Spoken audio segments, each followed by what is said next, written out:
This is part 3 of our 3-part video series. So similarly to the post page, we have the search bar and the filter by signal in the top left.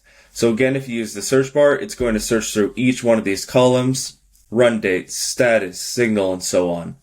For the filter by signal, if we click that here, you will see a drop down of all the signals that you've ever created.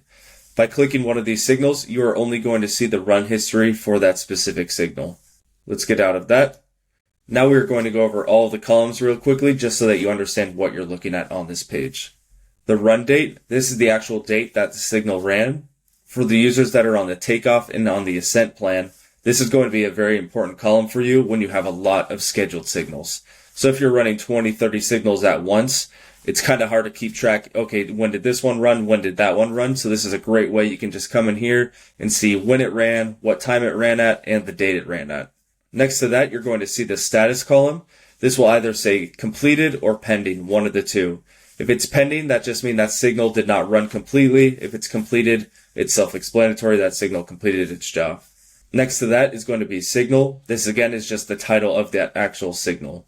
Next to that is going to be use credit. So how many credits did that signal use when it ran? For example, how I said in the first video, if you have a signal that's set to 20 posts, and let's say it only captures 12, you would see that 12 number right here. This way you know exactly how many credits you're using, how many credits are actually being pulled from that signal. If it's barely pulling any posts, that's a good sign you need to broaden your keywords or change different groups. Second to last is run mode. So right now it's just manual or scheduled runs. If you're on the Launchpad plan, you will only see manual here. Again, if you're on takeoff or ascent, you will see both, so manual and scheduled signals. And lastly is going to be that platform column we talked about. Right now it's just Reddit. In the future, we'll have Facebook, Instagram, and all the others. This is a quick note for both the post page, run history page, and manage your signals page. If you don't see data in here when you first log on, you can always click reload, and that's going to refresh with the latest data that you have. Lastly, a couple similar things that are on the other pages. You're going to have your found posts on the bottom left. You're going to have the Get Credits button on the bottom right, along with the remaining credits in your whole entire account to the right of that. So that wraps up part 3 of 3 on this whole video series. I know I'm speaking for myself and everyone that's part of the ThreadSignals team. We really appreciate you guys being here.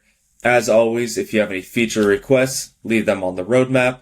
If you have any questions, go to the Help Center. And if you have even more questions, reach out to us via email and we'll respond to you right away. Appreciate you guys being here. Take care.